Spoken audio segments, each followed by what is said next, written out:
8h16 en ce lundi 11 novembre. La tradition du lundi, évidemment, c'est on parle finance avec un des membres de l'équipe des bons conseils. Et ce matin, c'est Bernard qu'on a en studio. Salut Bernard. Hey, bon matin, messieurs. Bon matin. Ça va bien? Ça va super bien. Malgré la petite grisaille, là, fin de semaine qui est présente. Ben là, c'est ça. Là, on savait qu'on était à l'automne. Là, ça goûte, ça sent, ça ressent. Ouais, c'est le petit feeling quasiment hivernal. 3-4 degrés humides, là, il est cru un peu. Il est là. Évidemment, on parle finance ce matin, mais tu veux parler surtout les contributions. Oui, exact. Hey, peut-être que vous n'êtes pas là, mais nous, ça fait déjà un petit bout dans l'équipe, c'est qu'on parle beaucoup la période des fêtes, qu'on parle de la période réelle qui suit la période des fêtes. Donc, on est déjà un petit peu à penser à ce bout-là. Puis je sais que pour certains aussi, ils commencent à y penser. Puis, est-ce que tu as réussi à accumuler des sommes pour faire ta prochaine contribution à tes REER? Puis, un des points que je vais apporter, puis tu sais, qui est souvent... qui est très basique, mais qui est souvent oublié, c'est les fameuses contributions périodiques. Faire en sorte qu'à chaque paye, il y a un certain montant qui s'en est directement dans ton CELI, dans ton REER, mais systématique.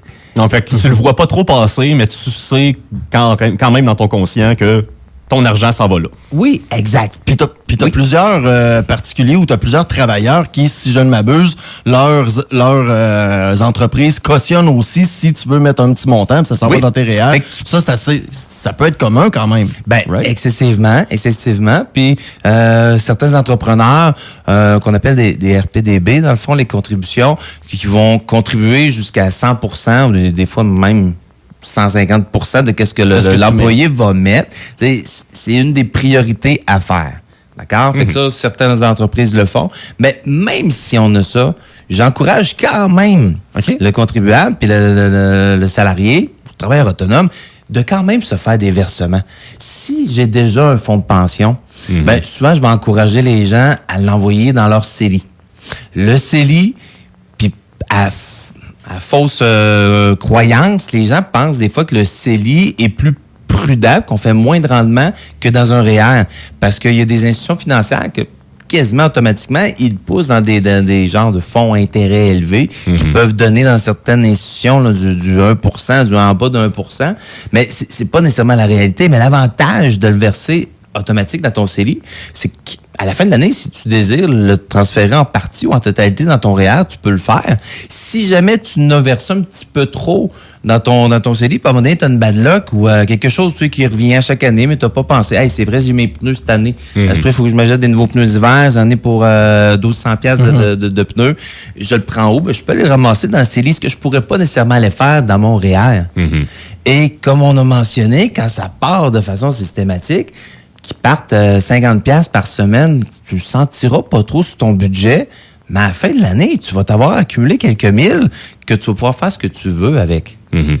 Comme ça, c'est toujours l'espèce de stratégie. Premièrement, l'espèce de l'inconscient. c'est surtout ça. Tu t'assures une espèce de stabilité automatique. Puis, c'est comme tu as mentionné, le 50$, c'est pas quelque chose que tu vas nécessairement... à moins que tu sois vraiment à scène prime, le 50$, tu le verras pas bien. Tu sais, le plus petit prélèvement automatique qu'on peut programmer, c'est 25$ par mois. Si t'es pas capable de mettre un 25$ par mois, ben, faut que tu t'assoies et tu refasses ton budget. Là. Il y a peut-être des dépenses, il y a peut-être une dépense Netflix à quelque part qui faudrait... Parce que des fois, c'est ça aussi qui fait en sorte que ça monte beaucoup avec tous les petits abonnements d'un bord puis de l'autre. Oui.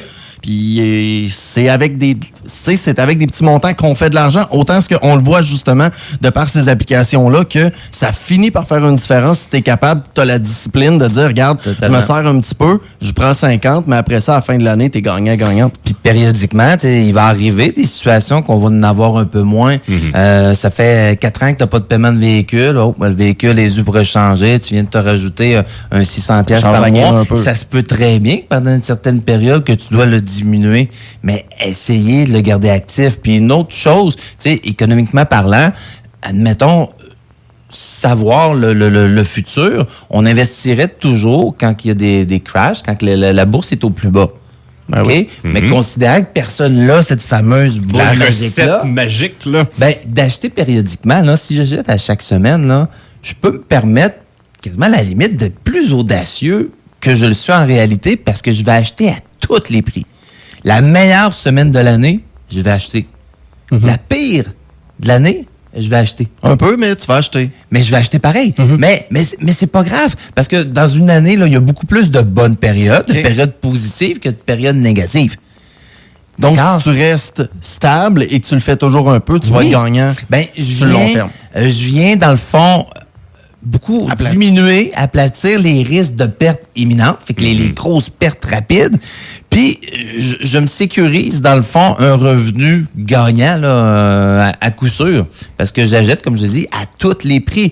Contrairement à quelqu'un qui arrive, mettons, avec une contribution de 10 000 de one shot, qui l'investit. Bon, ben d'accord, si on l'investit dans un bon timing, c'est génial. On l'investit dans un mauvais timing, c'est bien. Tu as contribué pareil, mais on vient d'abaisser quand même le rendement qu'on va faire sur les 5 premières années, c'est sûr. Fait que à ce niveau-là, on serait-tu quand même mieux de se garder juste une espèce de fonds de dépenses, de fonds d'achat d'actions, peu importe, à longueur d'année, là? Ben, moi, ce que je dis, c'est que la contribution, qu'elle soit dans un CELI, qu'elle soit dans un REER, de toute manière, elle va être à réévaluer. Puis tantôt, j'ai dit, si jamais il y a une dépense supplémentaire qui arrive, mais je vais à l'inverse. Ça fait 5 ans que tu payes ton véhicule. Ça te coûte 700 pièces par mois, ton véhicule. Ben, quand tu vas finir, fais donc déjà un virement de 700 par mois. Tu t'en passais déjà de cet argent-là.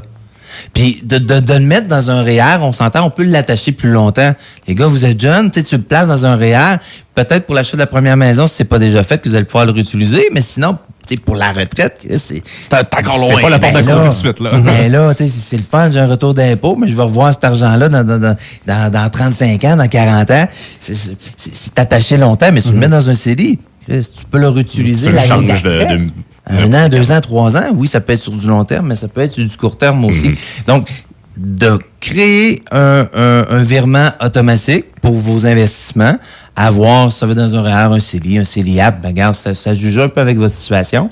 Mais quelqu'un qui hésite, tu te casses pas la tête, tu t'en vas dans le CELI qui est super permissif, puis qu'est-ce qui arrive si j'en mets beaucoup dans mon CELI, puis je le retire, ben l'année d'après, l'espace que j'ai utilisé redevient disponible. Parce qu'il y a un maximum, c'est ça, hein? Il y a un maximum. Si quelqu'un qui a eu 18 ans, dans le fond, en 2024, ben 2024, c'est 7 000 de droits de contribution qu'on peut avoir. Puis bientôt, en janvier, c'est rare, ça redescend. Fait qu'on a sûrement un autre 7 000 qui va redevenir disponible, peut-être même 7 500. On verra. Mais oui, ça s'accumule comme ça. Puis quelqu'un qui était majeur en 2009, c'est 95 000 de nouvel argent qu'il peut mettre dedans. Donc, à chaque fois que vous retirez, fait que quelqu'un qui a un gros projet, qui a contribué, qui a maximisé toutes ces années, il avait déjà mis son 95 000, il le retire dans les prochaines semaines. Bon, ben, en janvier 2025, il va avoir récupéré son 95 000 plus le nouveau droit de cotisation. Et Bernard, tu parles de 2009, c'est parce que le programme existe depuis 2009, right? Exact. OK, parfait. Exactement. Ça fait pas si longtemps que ça qu'on l'a. Quand même.